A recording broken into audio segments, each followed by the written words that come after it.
Hello, everyone. It's been a few weeks of not posting. First of all, I apologize. Life happened and I was sort of demotivated, but I'm back and yeah, we'll see how it goes.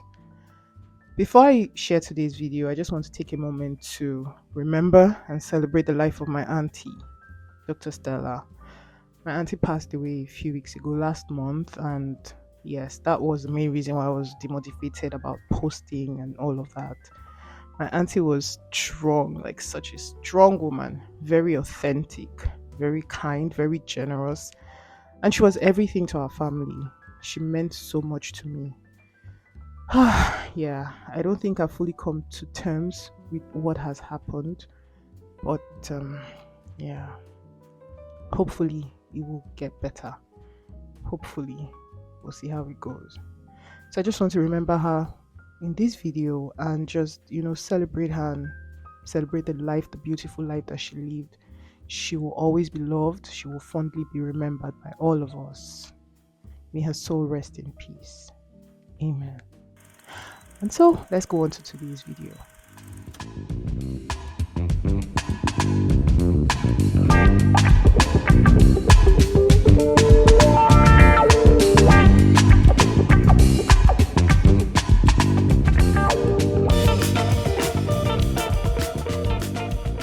Hello, you guys. It's your girl Uzo, and this is Uzo Be Living.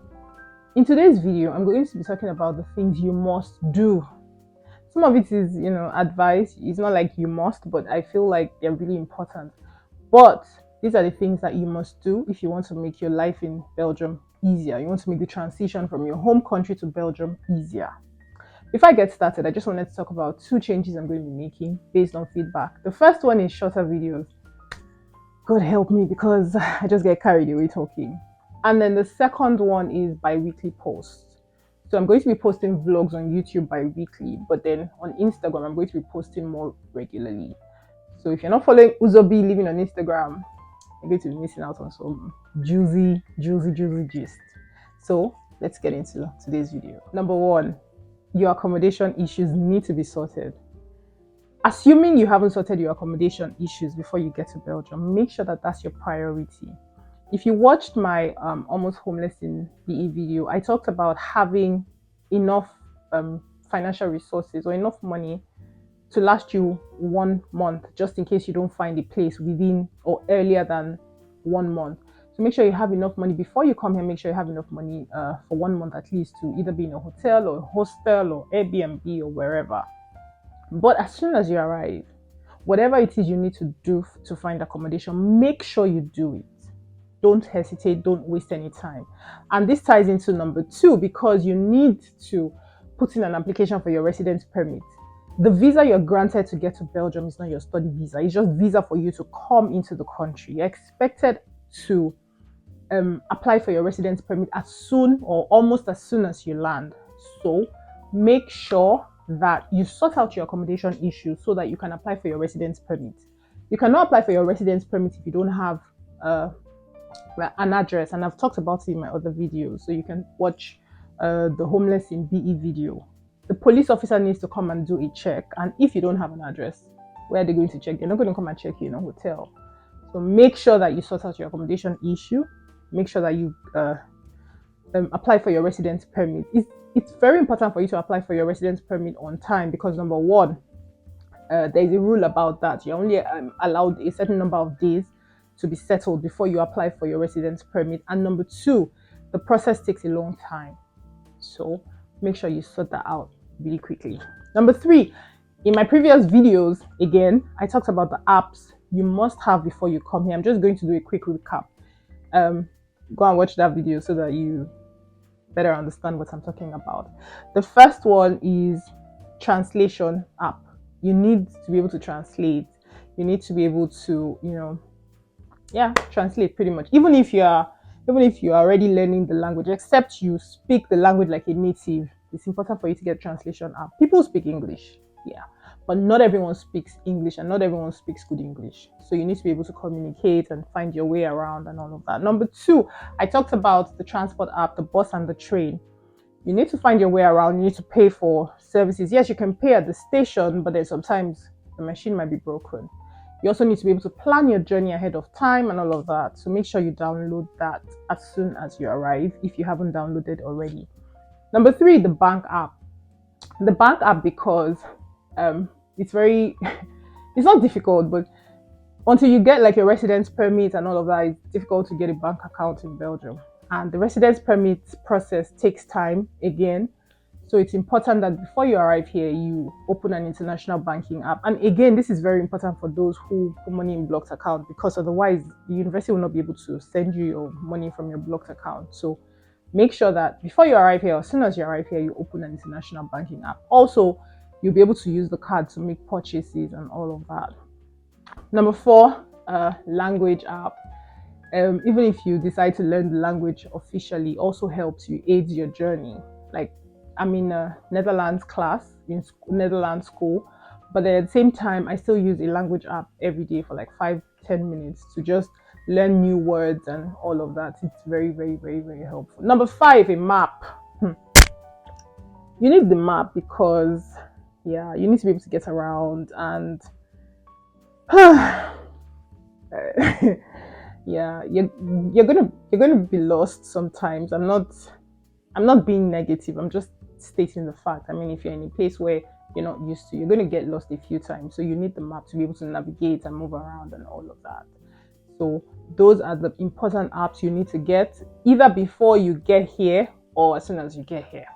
Number three, find yourself a community. I talked again in my previous video about trying to find a Nigerian community but not being successful. But then I found a church community, and they were really helpful.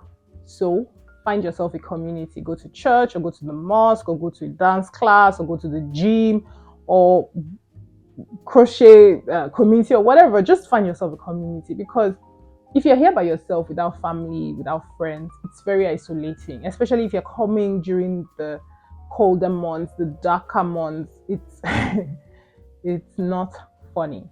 So if you have a community, at least you'll be supported. You have people you can turn to, you can go to, and yeah. So just make sure that you find yourself a community.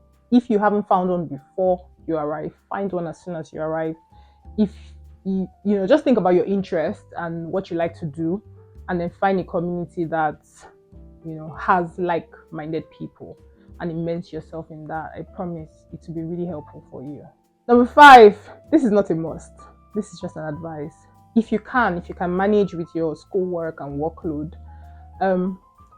learn or register to learn Dutch if you're in the Flemish speaking part, or French if you're in the French speaking part. Register to learn the language officially. You can go to your community center or your like community government or something. I'm not sure how to describe it, but you can go there and then register to learn the language. You have to pay now from September this year. They put some charges on it. When I started, I didn't have to pay. I only had to pay for the book. But now you have to pay. But I think it's really important, because if you can speak the language, now using the language app is helpful, but I feel like it doesn't really give you conversational skills as such.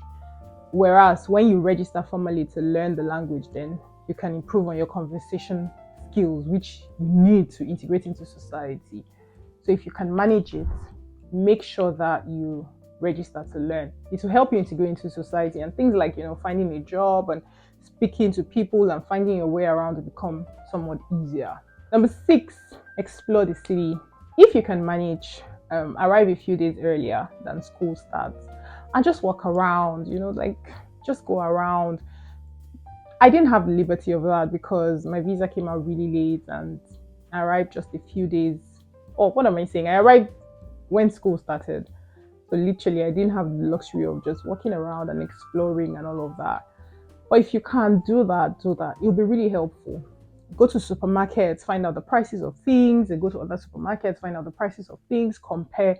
I know that there are some supermarkets that are usually low cost, but in my little experience, I found that there are some other supermarkets that you might assume are expensive, but then they have cheaper things there than in the other low cost option. But you wouldn't know this if you don't go about. So go around, explore, ask questions, This is something really difficult for me to advise because I know they take my own advice. I don't like asking questions. I'm telling you, if I'm on the wrong path, I'd rather go and come back than to ask questions. And it's not a good thing. But for you, I would advise that you ask questions. Ask strangers, oh, am I going the right way? How do I get to this place? And all of that. It will save you a lot of time, save you a lot of stress, a lot of problems that I experienced. So explore the city, ask questions. Where can I get this? Where can I get that? Just immerse yourself in the city before school starts. Because when school starts, you will not have as much time as, before that time to be able to. And like I said, also, finally, in one of my videos, don't be quick to buy stuff. Again, when you explore the city and you ask questions, you will know, okay, this is where I can get this thing for cheap. Because, for instance, I have a flat plate that I bought for like €3. But then there's a store called Kringwinkle that sells secondhand. And it's not secondhand in the sense that it must be used. Sometimes people give away new stuff. But you can buy exactly the same size of plate for 50 cents. So basically I paid 2 euros 50 for something I could have paid 50 cents for. And that's because I didn't know. So this is where exploring and asking questions come in. But anyway, I hope that I know this video is like I said at the beginning, I'm trying to make my videos shorter, but I hope this video is helpful. And if I think of more stuff I think you should do before you arrive here, I'll definitely share. But as I usually say, if you have any questions, you have any comments, you have any feedback, you have anything you would like me to talk about, please let me know. I'm really open and I really want to hear what you think. Thank you for watching. Remember, if you like the video, even if you liked one thing I said, give it a thumbs up, comment, and share. Share because you never know who needs this video. Thank you for watching and have yourself a good week. Bye bye.